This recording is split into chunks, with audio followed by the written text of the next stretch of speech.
자, 그러면 우리 공예와 수도원 운동 이야기. 그러니까 AD 313년부터 이제 589년까지 요 시대를 이제 어떻게 보면 고대 시대의 마지막 부분이라고 볼 수가 있습니다. 그렇죠? 고대 시대의 마지막 부분 우리가 어떻게 됐는지를 우리가 이제 살펴보는데요.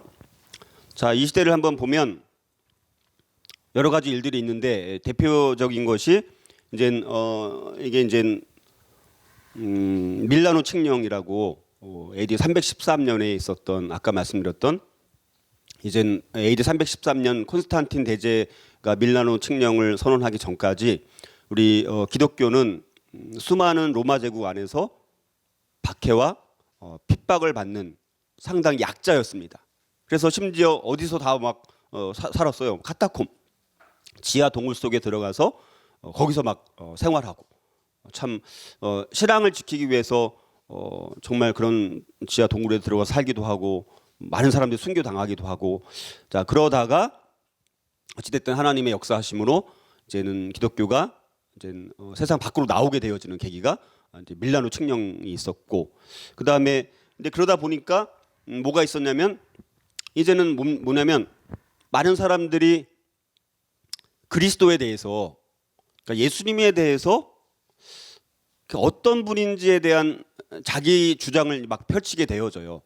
그래서 이제 성부 하나님이 계신데 예수님은 성자 예수님인데 그러면 성부 하나님, 성자 예수님 이 관계가 어떻게 되느냐 이런 것들에 대해서 어떤 사람은 성부 하나님과 성자 예수님은 다른 분이다 예를 들어서 그렇게 막 누가 주장을 하는 거예요 예를 들어서 그리고 또 어떤 사람은 예수님은 하나님의 아들이시면서 또 하나님과 동등된 분이셨으니까 신이시잖아요.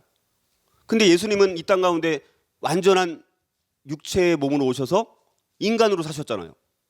그러면 예수님은 신성도 계시고 인성도 계실 텐데 그러면 그 신성과 인성이 어떻게 결합되느냐? 응? 그럼 예수님은 그럼 지금 그러니까 다 부활하시고 이제 하나님 우편에 앉아 계신데 그럼 예수님이란 분은 신성이 있는 분이냐? 인성이 있는 분이냐? 뭐냐? 이게 어떻게 섞여 있느냐? 뭐 예를 들어서 이런 것들에 대한 사람들이 이제 생각을 하게 되잖아요. 그리고 그 당시에 많은 사람들이 헬라 철학이라는 그런 문화 속에서 살아왔던 거죠. 로마 제국이라는 넓은 이 큰 제국 안에서 이제 헬라 철학이라는 어떤 그런 이제 사고를 갖다 보니까 그런 것들에 대한 어떤 질문을 서로 던지기 시작하고 거기에 대해서 서로 이제 뭐 답을 제시하기도 하고 하다 보니까 의견이 다른 거예요. 의견이 다른 거예요. 그러니까 성경에 대한 내용을 가지고 해석하는 것도 다르고 주장하는 게 막 달라집니다. 그러니까 그 당시 로마 제국의 황제가 콘스탄틴 대제였는데 콘스탄틴 대제가 보니까 이제 기독교를 이제 종교의 자유를 허용한 황제잖아요. 근데 보니까 서로 주장하는 게 막 다른 거예요. 그러니까 막 골치 아픈 거예요. 왜냐하면 어찌됐든 이 그 종교의 어떤 지도자들이 각자 또 주장하는 게 막 다르고 또 갈등이 일어나고 또 황제한테 뭐 이런저런 얘기 막 하니까 골치 아픈 거예요. 골치 아프니까 어떻게 해요? 종교 지도자들을 다 어떻게 합니까?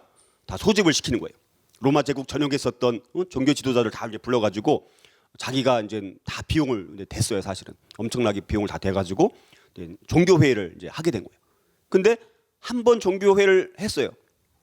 근데 한 번 하고 끝나는 게 아니라 또 다른 주장들이 또 나오기 시작하는 거예요. 그러니까 그거를 무려 7대 공의회라고 합니다. 7대 공의회. 7번에 걸쳐서 종교 회의가 이제 일어나게 됩니다. 그래서 이 종교 회의가 일어난 것 자체가 상당히 서로 이제 다툼도 이제 벌어지게 되고 이제 뭐 싸우기도 하고 그렇게 하는데 근데 이거는 굉장히 중요한 의미가 있어요. 만약에 여러분들 이 종교 회의 이때 만약에 종교 회의가 일어나지 않았더라면 지금도 어떤 사람들은 예수님은 신성만 있는 분이야. 신적인 그런 속성만 있는 분이야. 어떤 사람은 그분은 인간으로 완전히 사시지 않았습니까? 그 사람은 예수님은 신성도 50%고 그럼 인성도 50% 그래서 100%가 돼야 되지 않느냐. 뭐 예를 들어서 지금도 예수님에 대해서 이런저런 주장들이 나오면 우리가 예수님이 도대체 어떤 분인가 어려워져. 근데 이때 7대 종교회의를 통해서 특별히 이제 1차, 2차, 3차, 4차 4차 종교회의까지 지금 우리가 믿고 있는 삼위일체, 그다음에 이제 신론과 기독론, 요게 정리가 됐습니다. 그래서 이제는 이 바운더리 안에서 울타리를 치는 거예요. 우리 기독교 교율에 대한 울타리를 쳐서 그 울타리 안에 있는 것은 뭐 정통 교리, 그 울타리를 벗어나는 것은 뭐 예를 들어서 이단, 이런 식으로 이제 기독교 교리를 정리하고 보존하는 정통과 이단을 구분할 수 있는 그런 기준들이 이제 만들어지기 시작을 하는 겁니다. 자, 그리고 이제 그래서 이제 굉장히 아주 중요한 영적인 의미가 있는 거고, 그다음에 이제 교부들이 이때는 많은 교부들이 등장을 하면서 사실 굉장히 우리가 알고 있는, 예를 들어서 뭐 여러분들 뭐 어거스틴, 그다음에 여러분들 혹시 이때 좀 유명한 사람 혹시 뭐 누구나 한번 말씀해 보세요. 뭔가 어거스틴이라든가 뭐 그다음에 뭐 암브로시우스, 뭐 그다음에 뭐 제롬, 그다음에 크리스토스토무스, 아타나시우스, 뭐 이런 사람들, 많은 교부들이 이제는 아까 말씀드렸던 종교회의 때 그 정통교리를 만들어가는 데 상당히 뛰어난 교부들이 이때 등장을 하게 됩니다. 그래서 그 교부들로부터 배울 수 있는 게 참 많이 있습니다. 그래서 그런 교부들에 대해서 좀 앞으로도 제가 살펴보게 되어지고, 그러면서 이제는 이제 여기 보면 이게 마리아예요. 그러니까 이제 그러니까 313년 이제 종교 자유가 일어나면서 이제 기독교가 어떻게 된 거예요? 핍박받는 자리에서 핍박하는 종교로 바뀐 거예요. 그러니까 313년까지는 핍박을 받는 종교였어요, 기독교가. 그다음 313년 콘스탄틴 대제회에서 밀라노 칙령이 일어나고 이런 종교 회의를 거치면서 이제는 뭡니까? 점점 이 기독교가 로마 제국화 되어 가는 거예요. 기독교 자체가 기독교 제국화가 되어 가다 보니까 이제는 뭡니까? 이제 종교 안에서도 우리 기독교 안에서도 여러 가지 막 마리아 숭배 사상 이런 게 막 일어납니다. 왜냐하면 이제 하나님 아버지, 그러니까 신이 남성이에요. 그러면 보통 우리 헬라 철학적인 이교 사상에 의하면 아버지가 있으면 어머니가 있어야 된다고 생각하는 거예요. 그러다 보니까 이제는 이 마리아 어머니 역할을 하는 거죠. 그러니까 사실 로마 카톨릭 안에서 마리아가 제가 봤을 때는 거의 숭배되는 것까지 가고 있지 않나 저는 봅니다. 그러다 보니까 이제는 이 기독교가 핍박받는 시대에서 핍박하는 종교가 되어 가면서 점점 제국화가 되어 가니까 점점 변질되어 가는 거예요, 점점. 그리고 이제 조금 자기들한테 입맛에 맞게 이렇게 만들어가고 그런 일들이 이때 일어나게 됩니다. 그러다 보니까 또 이제 이게 뭡니까? 수도원인데, 수도원. 이제 사람들이 점점 기독교가 변질되고 타락하고 제도화되어가고 이렇게 되어가니까 이제는 그걸 박차고 다시 이제 수도원에 들어가서 이제 이렇게 운동하면서 신앙생활을 하기도 하고, 이제 이런 사람들이 또 일어나기도 하고, 또 여러 가지 이런 수도원 운동. 그래서 수도원 운동이라는 것이 굉장히 이제 중요합니다. 수도원 운동이 기본적으로 중요한 이유는 뭐냐면 사실 AD 476년에 이제 서로마 제국이 멸망당하면서 이제 바바리안이라고 하는 야만족, 게르만족들이 로마 제국 내에 들어오면서 점점 이제 무너지기 시작합니다. 그리고 급기야 476년이 되었을 때 서로마 제국이 멸망을 당합니다. 근데 문제는 뭐냐면 야만족들이 로마 제국 안에 들어와서 각각의 나라들을 세우고 나니까 학문의 영역, 그러니까 게르만족은 당시에 다 야만족이라고 불리운 족속들 아닙니까? 그러다 보니까 학문이 이제 쇠퇴하기 시작하는 거죠. 그러다 보니까 수도원에서 그 학문과 성경 필사라든가 이런 것들을 통해서 신앙을 보존하고 지키고 성경 필사를 통해서 이제 신앙을 이제 계승시킬 수 있는 그런 작업들이 수도원 안에서 일어나게 됩니다. 그리고 수도원 안에서 이런 여러 가지, 사실은 그 당시에는 수도원이 굉장히 뭐 과학이든 학문이든 종교든 이런 것이 제일 발달된 곳이 수도원이에요, 사실은. 왜냐하면 곳곳에 다 게르만족들을 통해서 이제 전쟁들이 일어나고 다 황폐화되어 가고, 이제는 야만족들이 또 지도자가 되다 보니까 종교, 학문, 과학 이런 것들이 점점 쇠퇴하게 되어졌는데 그것들을 보존하고 유지시켰던 역할을 했던 곳이 바로 수도원. 거기서 그 일들이 일어났다라는 거예요. 그래서 우리가 어떤 면에서는 우리가 그런 생각을, 저도 이제 그런 생각을 했었어요. 그 수도원 가서 사는 것이 정말 맞느냐? 근데 그 당시에는 수도원이 너무너무 필요했던 거예요. 그리고 수도원 안에서 살아가는 삶이라는 것이 그냥 맨날 말씀만 묵상하고 그렇게 살 수 있었어요? 먹고 살아야 될 것 아닙니까? 그 안에서 뭐가 일어났어요? 그러면 노동이 일어나는 거, 노동. 일이 진행되는 거예요. 그리고 그들은 공동체를 이루고 살았어요. 그래서 이 그 노동과 공동체, 또 신앙, 학문, 또 과학 이런 것들이 그 안에서 잘 어우러져서 중세를 이렇게 버텨낼 수 있도록 했던 원동력은 수도원이 있었기 때문에 그게 가능했다라는 거예요. 자, 그러면서 또 이제는 이 야만족들을 향해서 이제는 이 선교가 그 당시 또 왕성하게 일어나서 뭐 여기 뭐 아일랜드, 뭐 스코틀랜드, 뭐 켈트 또 이쪽 스칸디나비아 반도 이런 쪽으로 이제 선교사들이 선교를 하게 되면서 이제 많은 또 선교가 일어나게 되어지고 그다음에 아까 말씀드렸던 476년에 서로마 제국이 이제 멸망을 당하게 됩니다. 정말 무너질 것 같지 않았던 엄청난 제국이었던 로마 제국이 이제는 476년에 멸망을 당합니다. 그런 배경 가운데 자, 그것이 과연 어떤 하나님의 뜻이 있는지를 우리가 또 살펴볼 수가 있고요. 우리나라는 이 시대 때 삼국 시대를 이루고 있었던 시대라는 큰 어떤 흐름만 좀 말씀을 드렸고요. 이거는 이제 기독교 로마 제국 시대를 이제 니케아 회의 시대라고도 불러요. 니케아 회의 시대. 이제 왜냐하면 니케아라는 곳에서 처음으로 종교 회의가 일어났거든요. 그래서 이 시대 자체를 니케아 회의 시대, 많은 공의의 종인교 회의가 일어났던 시기이고 신학이 조성되었던 시기. 이렇게 우리가 시대를 구분할 수가 있습니다. 그래서 크게 보면 이렇게 한 몇 가지로 큰 시대 구분을 할 수 있다는 거 여러분들 그냥 다 이게 뭘로 기준을 해서 다 구분했습니까? 다 공의회를 기점으로 시대를 다 구분을 했어요. 여러분들 대충 이런 구분 정도만 기억을 하시고요. 자, 아까 말씀드렸던 이제 밀라노 칙령, 이제 신교 자유령이라고 이제 불리우는 거예요. 그래서 이게 이제 굉장히 아까 말씀드렸던 콘스탄틴 대제가 사실 환상 가운데 이제 여러 가지 이제 그리스도를 보고 이제 그러면서 이제 그 어머니가 물론 또 그리스도인이었습니다. 그런 계기로 전쟁에서 이기게 됩니다. 그래서 그거에 대해서는 완전히 순수한 신앙 때문에 콘스탄틴 대제가 신교 자유령을 내려서 우리 기독교를 이렇게 흡수한 것이 아니라 정치적인 목적을 가지고 정치적인 목적. 그 당시에 너무 많은 그리스도인들이 있었다는 거예요. 로마 제국이라는 핍박 가운데도 그리스도인들이 점점 막 아주 엄청난 속도로 증가를 하는 걸 보니까 이미 너무 많은 그리스도인들이 이제 로마 제국 안에 이제 막 널려 있는 거예요.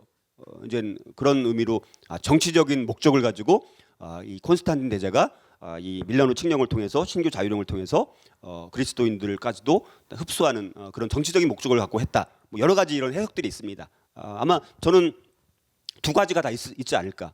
어떤 신앙적인 측면도 있었을 것이고 그런 정치적인 어떤 그런 측면도 있지 않았을까 우리가 이제 그렇게 볼 수가 있습니다. 그래서 상당히 이제 좋은 긍정적인 측면은 이제 기독교가 이제 마음껏 세상에 나와서 이제 믿을 수가 있게 된 것이죠. 근데 문제는 뭡니까? 이제 그러다 보니까 세상 밖으로 나온 기독교가 이제는 뭐예요? 그 전에는 아무나 그리스도인이 된 게 아니었습니다. 완전히 자기가 목숨을 걸고 죽을 각오를 하고 황제가 나의 신이 아니라 카이사르가 나의 신이 아니라 그리스도가 나의 신입니다.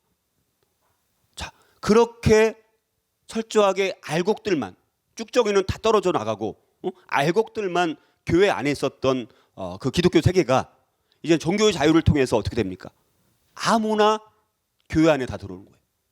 알곡들만 들어온 것이 아니라 수많은 쭉정이들, 나중에는 교회가 쭉정이들로 가득 차버리는 그런 모습들. 그러면서 교회가 점점 변질되기 시작하고 타락하기 시작하는 그런 일들이 일어나게 됩니다. 그러니까 이게 두 가지 측면이 반드시 있게 되어 있습니다. 항상 어떤 일들이 일어나면 거기에 대해서는 긍정적인 측면도 있고 부정적인 측면도 있다는 것을 우리가 이제 살펴볼 수가 있고요.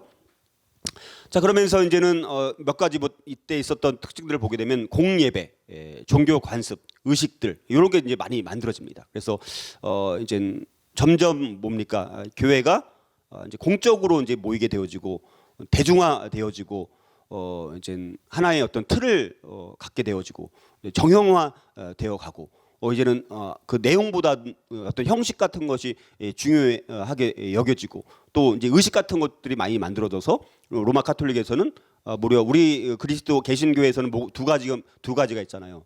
우리 성례라고 하는 것이 어떤 우리 예수님께서 우리가 하라고 한 것이 하나 뭡니까?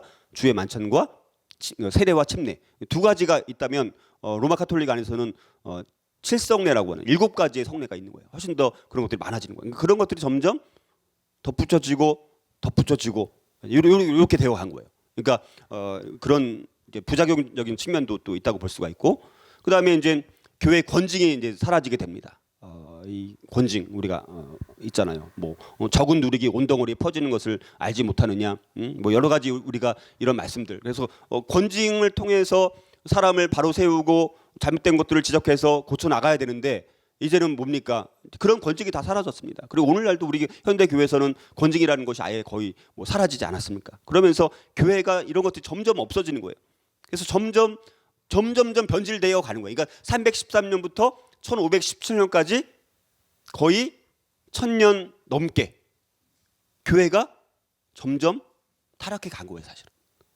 그래서 정치권과 또 이 종교권이 서로 다툼을 하고, 그러니까 사실 중세 시대는 그 왕들과 이 교황 요 싸움이에요, 사실은. 그 싸움에서 피 터지게 이제 백성들은 이제 죽어나고, 근데 그렇게 됐던 부분, 그렇게 해서 우리가 얼마큼 어떻게 교회들이 점점 변질되고 타락되어 갔는가 중세 시대를 통해서 우리가 이런 것들을 살펴볼 수가 있습니다. 그다음에 이제 기독교 예술, 이 시기에는 사실은 예술계를 주도한 것은 기독교라고 볼 수 있습니다. 그러니까 예술, 음악이든 뭐 미술이든 건축이든 이런 것들이 나오게 된 배경은 다 어떤 면에서 기독교의 가치로부터 예술, 또 음악, 미술, 건축, 회화 이런 모든 것들이 사실은 우리가 이 기독교로부터 나왔다라고 이제 볼 수가 있습니다. 사실은 그래서 우리가 이 세상 역사도 마찬가지입니다. 우리 이 세상 역사를 교회 역사를 빼고는 이 세상의 역사를 논할 수가 없어요. 그리고 예술도 그렇고 음악도 그렇고 미술, 회화, 건축 이것도 우리가 기독교를 빼놓고는 논할 수 없는 거예요. 왜냐하면 모든 뿌리가 거기서부터 나왔다라고 이제 볼 수가 있기 때문에 우리가 그래서 앞으로 이런 것들을 통해서 이런 예술의 변천들을 통해서 그 안에 또 담겨져 있는 영적 의미들이 또 있습니다. 예를 들어서 뭐 양식 같은 경우도 뭐 고딕 양식, 뭐 그다음에 뭐 무슨 양식이 또 있어요. 다 양식들이 다 있지 않습니까? 음악도 마찬가지고 그런 것들을 우리가 어떤 의미가 있는지를 또 우리가 살펴보게 됩니다. 그다음에 이 당시 인도 같은 경우는 이제 굽타 왕조가 이제 뭐 시작되고, 근데 뭐 사실 사실 거의 이제 영적인 의미들을 제가 주로 살펴보기 때문에 세상 역사들은 이런 것들이 있었다라는 정도만 좀 말씀을 드리고, 그 중에서도 또 중요한 의미가 있는 부분들만 제가 또 설명을 드리고, 뭐 제가 사실 뭐 이런 모든 영역까지 제가 뭐 완전한 다 박사도 아니고 근데 다 조금씩은 다 살펴봤지만 깊이 있게 들어가지 못한 영역도 참 많이 있습니다. 그러니까 제가 아는 범위 내에서만 여러분들 설명을 드리기 때문에, 또 제가 말씀드리는 것이 뭐 100%다 뭐 완전히 검증된 부분이 또 아닌 것도 있어요. 여러분들 잘 가려서 들으시고, 혹시 제가 잘못된 어떤 거를 혹시 말씀을 드리면 여러분들 저한테 또 말씀을 해주시면 저도 그것을 또 교정해 나가도록, 그리고 저도 이걸 하면서 또 끊임없이 더 공부하고 연구해서 이걸 발전시켜 나가야 돼요. 하다 보니까 또 할 때마다 또 저도 새롭더라고요. 할 때마다 새롭게 배우는 게 또 있고, 그래서 이게 계속 이렇게 반복이 되면서 이 토요크로스 학교라는 전체의 어떤 그 이제 어떤 질을 좀 이렇게 계속 발전시켜 나가는, 그렇게 해서 앞으로 듣는 분들은 더 좋은 내용으로 계속 우리가 들어갈 수 있는 그런 하나의 이제 세미나처럼 우리가 만들어 가는 것이 저와 여러분들이 좀 함께 그렇게 만들어 나갔으면 좋겠고요. 자, 그다음에 이제 중요한 사람들이 이제 교부들인데요. 이미 이제 초기 교부들은 우리가 지난 이제 학기에 살펴봤습니다. 그래서 뭐 속사도부터 해서 여러 변증가들, 뭐 논쟁가들 이런 사람들 살펴봤고, 근데 이번 시대에는 우리가 후기 교부들에 해당되는 사람들, 그래서 니케아 회의 325년에 있었는데 그 니케아 공의회를 기점으로 이제 교부들이 많이 이제 활약을 펼치게 되어져요. 그래서 요 후기 교부들 보니까 이제 교부, 그러면 누구를 교부라고 하느냐? 아무나 뭐 교부가 될 수 있느냐? 사실 교부의 기준이 있습니다. 몇 가지인데, 하나는 오래된 거고요. 두 번째는 그들의 삶이 거룩한 삶이 있어야 되고, 세 번째는 정통 교리를 갖고 있어야지 이단들까지 다 우리가 교부에 넣기는 문제가 있기 때문에, 그다음에 교회에 동의가 있느냐, 이런 네 가지 기준에 합당한 사람들을 우리가 교부라고 부르고요. 제가 보니까 성경과 우리가 초대교회로 돌아가야 된다라고 우리가 많이 얘기하잖아요. 우리 성경으로 돌아가자, 초대교회로 돌아가자. 저도 마찬가지로 잃어버린 교부들에게도 우리가 관심을 갖고 돌아가는 것이 굉장히 필요하구나. 이들로부터 참 배울 게 참 많이 있습니다. 초기 이 후기 교부들, 이들이 그때 그들이 썼던 책들은요, 지금까지도 유효할 만한 책들이 너무나 많은 거예요. 그러니까 참, 그리고 지금은요, 오늘날 우리 뭐 신학자들도 그렇고 목회자들도 그렇지만 엄청나게 많은 자료 가운데서 그거를 자기가 정리해서 글을 쓰기도 하고 설교를 만들기도 하는데, 그 당시에는 그런 자료들도 없었잖아요. 근데 그런 자료들도 없었을 텐데 어떻게 그렇게 주석을 쓰고 그렇게 탁월한 설교를 쓰기도 하고 그렇게 했을까, 참 궁금한 게 많아요. 그러니까 그 당시에 교부들이 얼마나 뛰어났는지 제가 몰라요. 그러니까 그 당시에는 자료도 없었을 텐데 참 뭔가 하나님의 특별한 계시가 더 많이 임했을 가능성도 있고, 또 더 순수하게 성경 안에서 연구를 하다 보니까 그 안에서 진리를 찾고 그러지 않았을까라는 생각이 드는데, 그들의 책들은요, 오늘날까지도 번역된 책들이 상당히 많이 있다라는 거. 근데 그걸 읽어보면 굉장히 탁월하다는 거, 내용이 매우 뛰어나다는 거, 그거를 제가 경험을 하는데요. 자, 그래서 우리가 교부들에게도 관심을 가질 필요가 있다는 걸 말씀을 드리고요. 자, 그래서 그냥 대표적으로 이런 동방의 네 박사가 있고 서방의 네 박사가 있습니다. 그냥 이름 정도만 여러분들이 아시면 좋은데요. 첫 번째는 뭐 아타나시우스, 여기 뭐 대바실리우스, 그다음 나지안주스의 그레고리우스, 요하네스, 크리소스토무스, 이런 사람이 동방의 네 박사. 동방이라는 것은 주로 어디를 말하냐면 이제 이 그 콘스탄티노플이 어딘지 아시죠? 이스탄불. 지금 오늘날의 이스탄불, 그 오른쪽 소아시아 그 지역, 그 동쪽을 말하는 거죠. 동쪽에서 주로 활동했던 사람들이 동방의 네 박사고요. 그다음에 서방의 네 박사가 있습니다. 이거는 뭐 암브로시우스, 그다음에 제롬, 그다음에 이제 어거스틴, 그다음에 그레고리우스 1세, 이런 사람들이 서방의 네 박사. 서방이라고 말하는 것은 아까 말씀드렸던 이제 콘스탄티노플 중심으로 서쪽, 그리고 이제 북아프리카, 여기까지가 이제 서방이라고 이제 볼 수가 있습니다. 그래서 그냥 이렇게 큰, 요거는 이제 제가 한 명씩 나올 때마다 좀 설명을 더 드릴게요. 자, 그래서 우리가 교부들을 보니까 교부들의 이제 설교와 주석과 이런 책들을 보니까 매우 뛰어나다라는 거예요. 교부들의 주석의 전통, 해석 원리를 보니까 오늘날 우리 현대 우리 교회가 따라야 될 원칙들이 참 많다라는 거예요. 첫 번째는 뭐냐면 성경을 전체적으로 읽으라는 거예요. 성경이라는 것이 66권이 있는데, 여러분 66권이 다 다른 저자에 의해서 다른 역사적인 배경 가운데서 다른 상황에서 쓰여졌어요. 그렇죠? 그러니까 전혀 별개의 것이라고 생각할 수가 있는데, 성경 66권을 곰곰이 들여다보면 창세기부터 시작을 해서 요한계시록까지 서로 밀접하게 연결되어 있다는 거예요. 그러니까 교부들은 그 성경을 볼 때 연속성과 또 구약의 수많은 예언들이 있지 않습니까? 수많은 예언들이 그 이후에 다 얼마나 많이 성취되었는지 몰라요. 여러분 성경을 읽을 때마다 그 하나님의 말씀을 통해서든 어떤 선지자를 통해서든 예언되었던 그런 말씀들이 얼마나 많이 이루어졌는지 알 수가 없습니다. 성경의 이야기는 그 연속성과 예언에 대한 성취의 이야기가 성경의 이야기라는 거예요. 근데 교부들은 오늘날은 우리가 그런 것들을 잘 연결을 못 시키지 않습니까? 근데 성경을 저도 계속해서 이렇게 하다 보니까 구약과 신약과 막 엄청나게 연결되어 있는 게 너무너무 많아요. 그것들을 찾아가는 재미가 굉장히 있습니다. 그 말씀이 이런 말씀이었고, 그러니까 구약을 모르면 신약을 모르는 것이고, 신약을 모르면 또 구약도 모르는 거예요. 이게 여러분들 이해가 돼야 되는 거예요. 자, 여러분들 성경을 볼 때 구약과 신약을 넘나들면서 그 연속성이라는 맥락에서, 그리고 예언이 어떻게 성취되었는지, 그러면 아직도 성취되지 않은 예언들이 많이 있는 거 아닙니까? 그렇죠? 그럼 그런 예언들이 앞으로 계속해서 성취되어 간다라는 거예요. 이런 관점으로 교부들은 주로 봤다라는 거예요. 그러니까 지금은 엄청나게 많은 주석이 있는데도 그거를 찾기가 어려운데, 그들은 그런 자료도 없었을 텐데 그걸 어떻게 다 찾아냈을까, 참 대단한 것 같아요.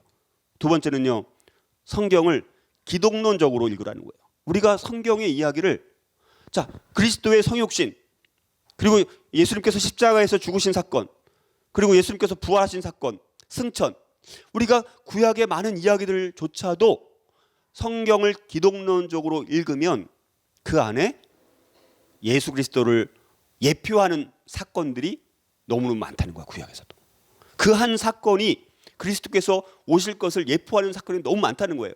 그러니까 그런 것들이 아무런 관련 없이 그냥 그렇게 일어난 일들이 아니라는 거예요. 그게 다 그리스도를 이미 앞서 다 보여주시는 사건 내용들이 너무나 많다는 것을 우리가 알아가면, 와, 성경이 구약도 그 안에 그리스도가 그 안에 다 보여지고 있다. 구약 속에서 그리스도를 발견할 수 있다면 얼마나 그 안에 영적인 깊이가 더 하겠느냐라는 거예요. 우리가 그런 관점으로 성경을 훨씬 더 우리가 읽어갈 수만 있다면, 우리가 성경이라는 것이 구약은 뭐 맨날 이렇게 복잡해요, 양이 왜 이렇게 많아요, 우리가 그런 불평불만 가질 수가 있잖아요. 그런 게 아니라는 거예요. 구약에 있는 한 절 한 절 말씀도 얼마나 깊이 있는 영적 의미가 있는 거고 우리에게 영적인 교훈을 주는 말씀인지 알 수가 없다는 거예요. 한 절 한 절이. 그것이 내가 그냥 읽어 내려가면 아무런 의미가 없는 것 같지만, 그것이 만약에 기독론적으로 보고 또 이 연속성과 성취 이야기로 그 구약 한 절을 읽으면 그 안에 너무너무 많은 깊이와 넓이가 그 안에 그 말씀 한가운데 있다라는 거예요. 그것을 알아가는 그 재미, 우리가 그것들을 느껴봤으면 좋겠는데 교보들은 그거를 느꼈던 것 같아요. 제가 보니까 여러분들 성경에 대해서 그만큼 좀 열심히 보고 그만큼 간절함이 우리가 있어야 되는데, 오늘날은 성경에 대해서요 뭐 아예 안 갖고 다니니까 성경을 거의 읽지 않아요. 성경을 너무너무 읽지 않습니다. 그리고 우리가 교회 다니니까 성경을 아는 것 같지만 얼마나 성경이 모르는지 몰라요. 요즘에는 뭐 정보가 많아서 성경 많이 안다라고 하는데 제가 볼 때는 전혀 안 해요. 왜 그걸 제가 아냐면 저를 보니까 알아요. 저를 보니까 성경을 그렇게 보는데도 모르는 게 너무너무 많은 거예요. 보면 볼수록 모르는 게 너무 많아요. 알아야 될 게 너무너무 많은 거예요. 그런데 하루에 막 10시간 이상씩 성경을 보는데도 모르는 게 그렇게 많은데, 성도들은 하루에 1시간이나 볼까? 얼마나 성경을 알까? 참 궁금해져요. 오늘날은 정보는 많지만, 자료는 많지만 성경에 대해서는 너무너무 모른다라는 거예요. 그리고 성경에 대해서 알고 싶어하는 사람들이 없어. 우리가 그리스도인이라면 성경을 알고 싶어야 되는 거예요. 내가 누군가를 살아가면 그 사람에 대해서 알고 싶어지잖아요. 내가 하나님을 알고 성경을 내가 믿는 사람이라면 하나님을 알고 그리스도를 알고 싶어져야 되는 거 아닙니까? 얼마나 우리가 그리스도를 알아요? 하나님에 대해서 얼마나 알아요? 성령님에 대해서 얼마나 아느냐라는 거예요. 그러니까 우리가 아는 만큼 보인다고 하잖아요. 그러니까 성경에 대해서 여러분들이 더 많이 읽었으면 좋겠고요. 갑자기 잔소리해서 죄송합니다. 세 번째는 기도와 예배와 영적 형성이라는 상황과 실천에서 성경을 읽으라는 거예요. 자, 우리는 지식으로 성경을 읽습니다. 지식으로 성경을 이해해요. 지식으로 성경을 알아갑니다. 그러나 교부들은 그렇지 않았습니다. 기도와 예배와 영적 형성이라는 상황과 실천을 위해서 성경을 읽었다라는 거예요. 네 번째는 그리스도의 몸된 교회 안에서 성경을 공동체적으로 읽으라는 거예요. 우리는 성경을 다 개인적으로 읽습니다. 그런데 교부들은 그렇지 않았어요. 그거를 공동체에게 어떻게 적용할까를 배웠어요. 여러분 성경을 읽어보면요, 개인에게 해당되는 말씀이 물론 많이 있습니다. 그러나 그거 못지않게 공동체에게 주시는 말씀이 너무너무 많다는 거예요. 서로 사랑하라, 서로 몸하라, 서로 모모하라. 그리고 교회에 주신 말씀, 그 공동체에 주신 말씀, 그 몸에게 주신 말씀, 그게 너무너무 많다라는 거예요. 근데 우리는 그걸 공동체적으로 안 읽습니다. 그냥 개인적으로 읽어요. 우리가 성경을 읽을 때 공동체적으로 읽게 되면 훨씬 더 그 말씀의 의미가 차원이 달라요. 내가 개인적으로 적용하는 말씀과 이거를 다른 사람들의 관계성 속에서, 공동체 속에서 이 말씀을 어떻게 적용해야 되는지 보게 되면 차원이 다르다라는 거예요. 오늘날은 우리가 이런 공동체적인 접근이 없다라는 것입니다. 이런 부분들을 교부들은 항상 공동체적으로. 왜냐하면 그 당시 교회는 이때까지만 해도 어찌됐든 지금처럼 이렇게 대중화된 거라기보다는 상당히 그래도 공동체가 아직은 이게 탄탄한 알곡들이 주로 많이 있었던, 그러면서 이게 나중에 점점 변질되어 왔지만 이때까지만 하더라도 상당히 이제 공동체적인 교회의 모습을 갖추었다라는 거예요. 자, 그래서 신학의 논쟁의 이제 열기들이 일어납니다. 특별히 이제 삼위일체를 기준으로 해서 많은 논쟁들이 일어나게 되어지는데요. 이게 이제 7번의 이제 물론 그 이후에도 계속 종교 회의는 일어났어요. 뭐 지금까지도 진행되었으니까. 근데 이제 이 7대 공의회가 고대 이제 초기 이제 가장 중요한 종교 회의라고 볼 수가 있습니다. 그래서 니케아 이게 이제 그 지역 이름이에요. 니케아라는 도시에서 종교회를 한 거예요. 그리고 이제 콘스탄티노플에서 종교회를 한 겁니다. 그리고 에베소에서 이제 종교회를 한 거예요. 그러니까 다 지역 이름입니다. 자, 그래서 이때 쟁점이 뭐냐? 그리스도는 신이냐 아니냐? 이거 갖고 이제 싸우는 거예요. 그리스도가 신이냐 아니냐? 완전히 하나님이냐? 아니면 성부보다는 조금 못한 하위 존재냐? 예를 들어서 하나님은 한 분인데 성자 예수님은 하나님과 어떤 관계냐? 완전히 하나님이냐 아니냐? 뭐 이런 거 의문을 가질 수 있지 않습니까? 근데 그런 거를 통해서 이때 이제 결정 난 게 그리스도는 완전한 신이다라는 거예요. 완전한 하나님이다라는 거예요. 반쪽짜리 하나님이 아니라 완전한 하나님이다. 여러분들 그리스도를 반쪽짜리 하나님으로 아는 것과 완전한 하나님으로 아는 것과 같아요, 달라요? 달라요. 그 완전히 신앙 자체가 바뀔 수 있는 거예요. 그러니까 이때 이런 것들이 정리가 돼서 두 번째 콘스탄티노플에서는 그럼 그리스도는 그럼 신이면 예수님께서 완전한 인간으로 태어나셨는데 그분은 그러면 신적인 존재만 갖고 있느냐? 아니 완전한 인간이냐? 우리도 여기도 모르는 분들이 많이 계실 거죠. 정리가 안 되는 분들이 많이 계실 겁니다. 그건데 그때 그리스도는 인간이시다. 에베소 종교에서는 그리스도는 그러면 원 퍼슨 한 분이냐 두 분이냐? 신적인 존재이면서 인간이면서 그러면 이게 두 존재네? 그러면 두 분 아니냐? 예를 들어서 거기에 대해서 한 분이다. 한 분. 너무나 특별한 존재니까 그 한 분인 거예요. 그리스도는. 그다음에 그리스도는 양성이다. 아까 말씀드렸던 한 인격 원 퍼슨 안에서 그러면 두 가지 네이처 신성과 양성이 어떻게 있느냐? 예를 들어서 그거가 그리스도는 신성도 계시고 인성도 계신 분이다. 그게 다 100% 신, 100% 인간, 인성, 100% 신성, 100% 인성 이런 것들이 이제 정리가 되는 거예요.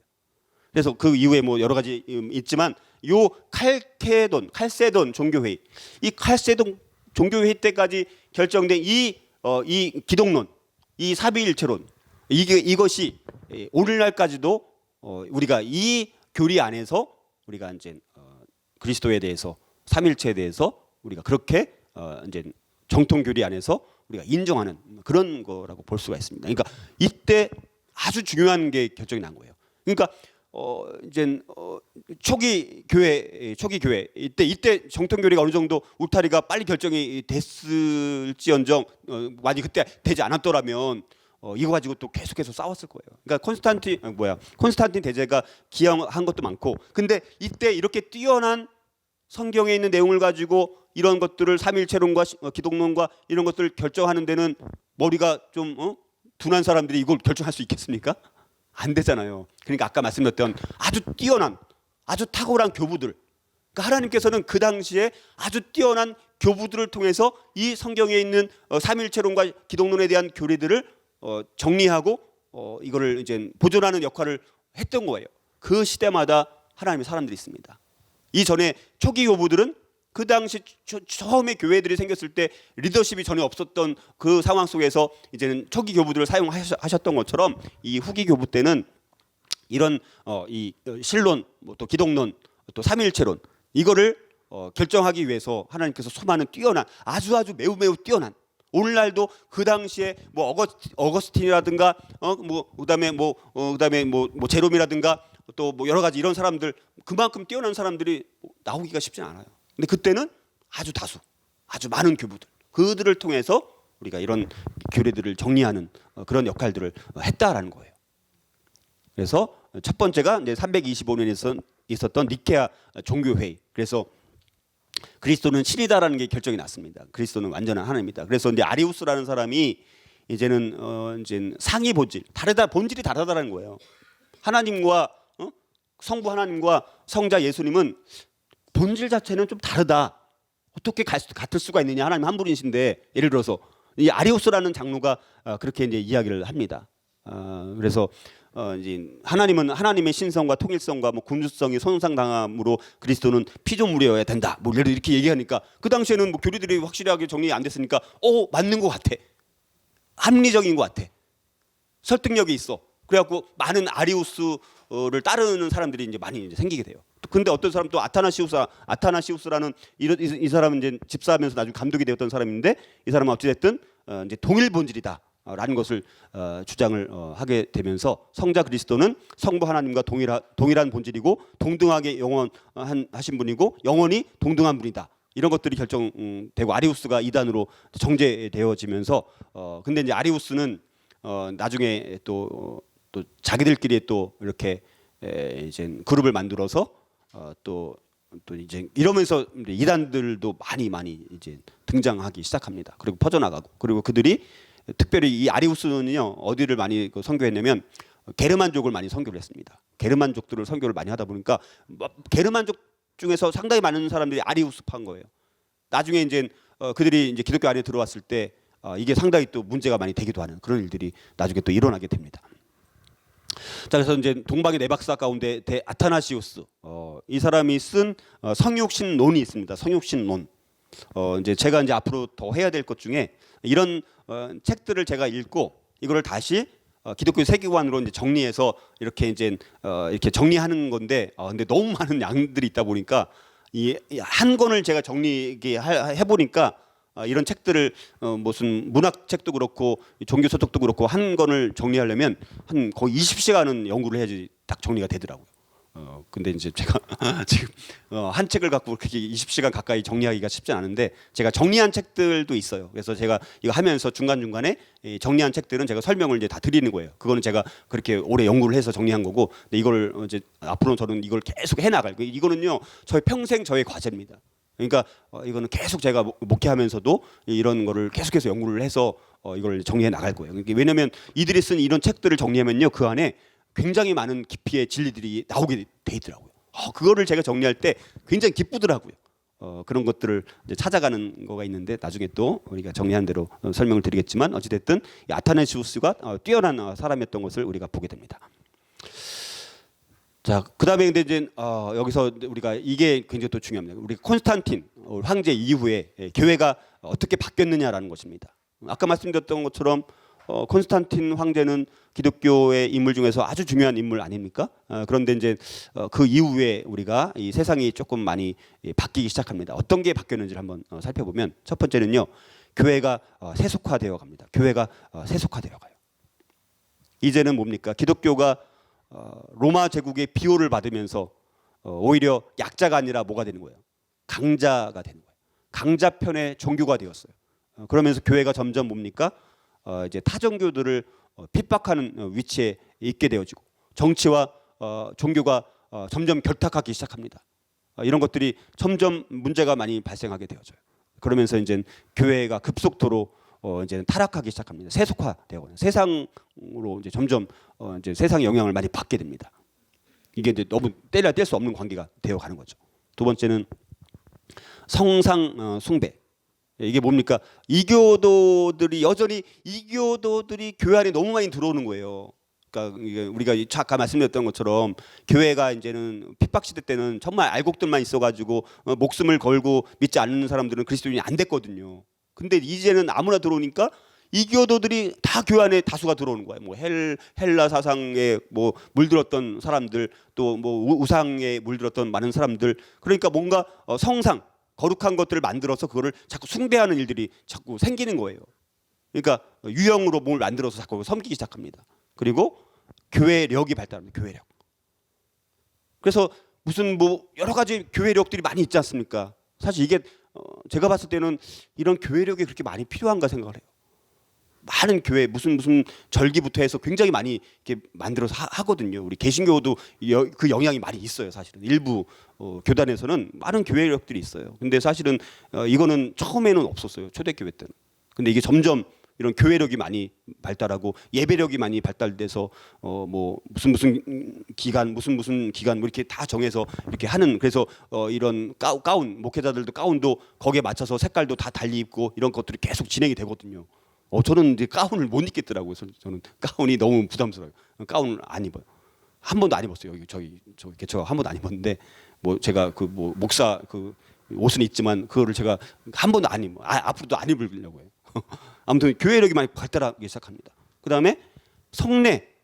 아까 말씀드렸던 것처럼 성경에서는 나를 기념하라고 주의 만찬을 기념을 하라고 말씀하셨고, 너희들이 믿으면 이제 신앙 공동체 앞에서 신앙을 고백하라고 세례든 침례를 받으라고 이렇게 하시잖아요.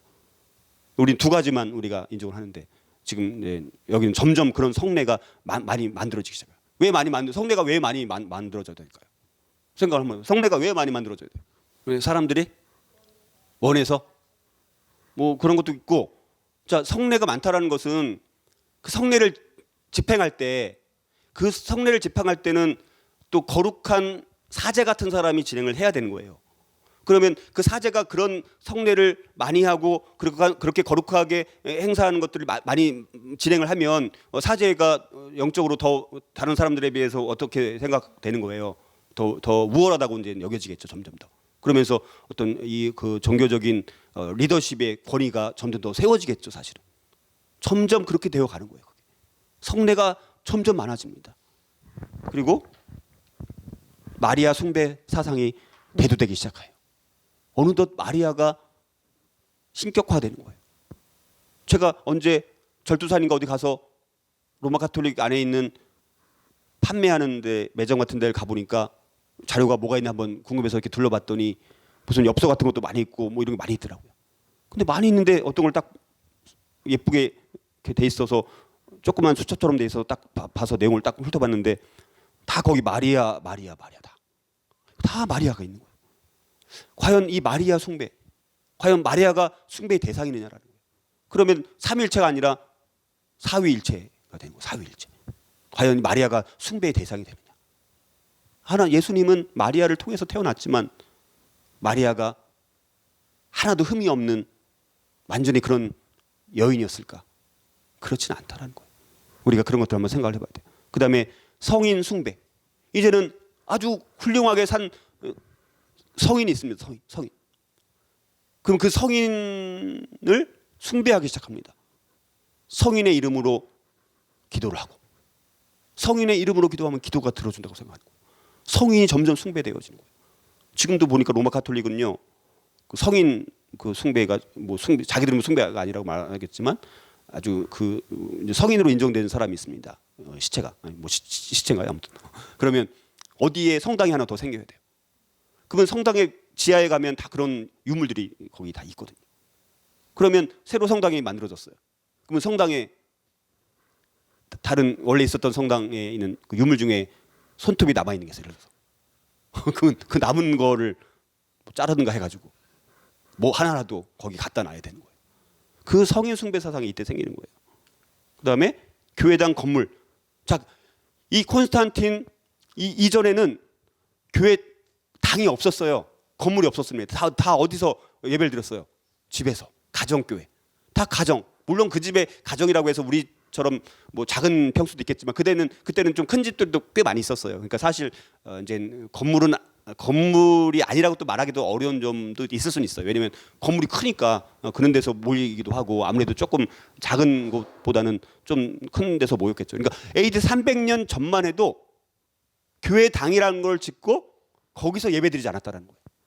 300년 이후부터 언젠가 교회당이라는 것이 만들어져서 건물에서 예배 드리기 시작했다는 거예요. 자, 이런 것들이 사실은 그래서 오늘날 가정교회 운동이 많이 일어나거든요. 사실 가정교회 운동이라는 것이 100%다 긍정적인 것만은 아니지만, 그러나 우리가 그런 의미를 한번 생각을 해보면 우리가 이 교회 당에서 모이지 않더라도 가정에서 모이는 것이 정말 어떻게 보면 굉장히 성경적이고 가정교회가 더 왕성하게 이렇게 모여질 때, 왜냐하면 가정을 오픈하는 게 불편하고 어렵잖아요. 그러니까 가정에서 모이는 걸 힘들어하는 거, 가정을 오픈하는 거가 너무너무 부담스러운 거예요. 오늘날은 개인주의적인 신앙이 너무나 강력하기 때문에 다른 사람들과 같이 모이는 것 자체가 싫은 거예요. 귀찮은 거예요. 불편한 거예요. 그러니까 점점 개인주의적인 신앙으로 가게 되어 있지 않습니까? 그러다 보니까 교회가 점점 공동체성이 약해지는 거예요. 이게 원래 교회의 모습이 그게 아니라는 거예요. 성경은 분명히 교회가 몸이라고 말씀합니다. 몸이라는 것이 주일날 한번 만나서 서로 반갑게 인사하고 말씀 듣고 나중에 콩자루가 문을 자루를 열면 다 흩어지는 것처럼 다 월요일날 되면 각자의 삶으로 다 돌아갔다가 다시 주일날 모여서 우리가 그리스도의 몸입니다 이렇게 모이고, 얼마나 그게 건물 중심의 교회가 된 거잖아요. 건물 중심. 우리는 그래서 가정교회의 운동이라는 것이 이건 굉장히 중요한 거라는 것을 또 말씀드리고, 그다음에 설교자들과 사제복이 등장합니다. 이제 설교자들, 전문적으로 설교하는 사람들이 생기는 거예요. 과거에는 사실 설교자들만 설교한 게 아니라 초대교회 때 AD 30년, 33년 예수님께서 돌아가시고 나서 고 이제 언저리 뭐 100년, 200년 이때까지만 해도 사실은 예배라는 것이 어떤 면에서는 지금처럼 이런 정형화된 예배가 아니에요. 사실은 각자의 간증을 나누기도 하고, 아니면 주의 만찬을 매주 나누기도 하고, 또 각자 하나님의 음성을 들은 것을 서로 나누기도 하고, 어떤 한 사람의 일방적인 설교자들만 설교했다기보다는 공동체가 함께 하나님의 인도함과 하나님의 음성을 함께 듣고 그것들을 나누고 하나님을 찬양하고, 당신도 그런 하나님의 은혜를 받았습니까? 우리 하나님을 찬양합시다. 그러면서 자기들끼리 뭐 어떤 나름대로 찬양을 했겠죠. 시편을 낭독하기도 했을 것이고, 그러니까 여러 가지 그런 것들이 순수한 신앙이었는데 점점 설교자들 이제는 사제복, 그다음에 거룩한 사제복이 따로 이제 등장하지 않습니까? 그래갖고 막 교황, 옛날 교황은 뭐예요? 완전히 뭐 화려한 마차 타고 다니고 교황복 같은 것도 뭐 환영한 거예요. 이 세상에 어떤 왕보다도 화려한 옷을 입지 않았습니까? 저는 그거를 어떻게 입는지 모르겠어요. 자기가 신도 아닌데 그렇게 모든 화려한 것을 왜 입고 다니는지 모르겠어요. 그다음에 평신도 성직자가 점점 구분되기 시작합니다. 이제는 당신들은 평신도, 나는 성직자야. 그러면서 점점 역할이 너무너무 구분되기 시작합니다. 그래서 나중에 1517년은 마틴 루터에 의해서 회복된 게 뭡니까? 만인 제사장 원리. 너희들은 왕 같은 제사장이요, 그렇게 말씀하지 않습니까? 왕 같은 존재이면서 그러면서 제사장인 거예요. 옛날 과거에 구약시대 때 왕도 얼마나 거룩한 엄청난 존재 아닙니까? 제사장도 아무나 제사장이 하는 게 아니죠. 거기다 대제사장은 지성소에 1년에 한 번 유일하게 들어갈 수 있는 딱 한 번, 한 명 대제사장. 근데 우리가 뭐예요? 그런 왕이요 제사장 같은 사람이라고 말씀합니다. 지금은 직접 하나님께, 누구든지 예수님을 믿은 사람들은 직접 하나님께 나아갈 수 있는 거예요. 과거엔 그렇지 않았습니까? 근데 이거를 점점 평신도, 성직자 구분하면서 성경도 이제는 누구만 갖고 있는 거예요? 성직자만 갖고 있는 거예요. 평신도들은 성경조차 구경해 본 적도 없는 거예요. 그러니까 평신도들은 성경을 알 리가 있어요, 없어요? 알 리도 없죠. 성직자가 말하면 뭐예요? 그런가 보다 하고 그냥 시키는 대로 해야 되는 거예요. 성경을 모르니까. 성직자가 말하는 게 다니까. 성직자가 어떻게 해도 평신도들은 이의를 제기할 수 없는 거예요. 성경을 갖고 있지 않은데, 그리고 그 당시에는 성경이 지금처럼 이렇게 인쇄가 발명이 돼서 발전이 돼서 아무나 지금 성경책 갖고 있는 그런 시대가 아닌 거예요. 성경을 갖고 있어도 양이 엄청났을 거예요. 이 파피루스 양피지 같은데 다 성경이 기록되어 있으니까 엄청나게 많은 양이니까 사실 평신도가 갖고 다니기도 힘들었을 것 같네요. 그 많은 양을 어떻게 갖고 다녀요? 어찌됐든 그러다 보니까, 그러니까 성직자는 어떻게 되는 거예요? 평신도가 아무것도 몰라. 자기 마음대로 되는 거예요. 자기 왕국을 건설하는 거예요. 자기 왕국을 건설하기 시작하면서 어떻게 되는가? 성경을 연구해요, 안 해요? 안 해도 설교 전혀 안 준비하고 그냥 이렇게 말해도 평신도들이 어떻게 하는 거예요? 그런가 보다. 그러니까 성직자가 점점 타락할 수밖에 없는 구조가 되어 간 거예요. 이게 중세시대의 역사입니다. 그나마 아까 말씀드렸던 수도원에서 그런 것들이 보존될 수 있었어요. 성경을 끊임없이 필사. 수도사들은 한 일이 맨날 뭐냐? 노동, 성경 필사, 또 고전 필사. 그것만 한 거예요, 거의. 그러니까 수도원 안에서 그게 버텨낼 수가 있었던 거예요. 그 수도원이 없었다면 기독교가 이 신앙을 보존할 수 없었을 것 같아요. 그러니까 하나님은 항상 어떻습니까? 항상 뭐가 문제가 발생하면 다른 쪽에 반드시 대안을 세워주세요. 세상이 무너질 것 같고 중세시대가 암흑시대여서 정말 캄캄한 어두운 터널을 계속해서 지내는 것 같지만 그 암흑과 같은 그 캄캄한 중세시대의 터널 속에서도 하나님은 하나님께서 남겨두신 경건한 소수를 통해서 계속해서 신앙을 보존해 나간 것이 하나님의 역사입니다. 그래서 역사의 주인이 누구라는 거예요? 하나님이라는 거예요. 이것을 알아가면 알아갈수록 역사의 주인이 하나님이라는 것을 우리 확인할 수밖에 없습니다. 이것을 공부하는 것, 제가 이것을 이렇게 제가 열정을 갖고 열심히 내서 이걸 제가 가르치는 이유가 뭘까요? 제가 주는 것도 없는데, 떨어진 것도 하나도 없는데, 이 안에 담겨져 있는 역사의 주인 되신 하나님이 너무너무 위대한 분이시고 살아계시고 모든 역사를 통치하시고 이끄시고 수많은 하나님의 남은 경건한 소수의 사람들을 통해서 역사를 이어왔기 때문에, 그 하나님이 나의 하나님이기 때문에 우리가 이것을 나눌 수 있다는 거예요.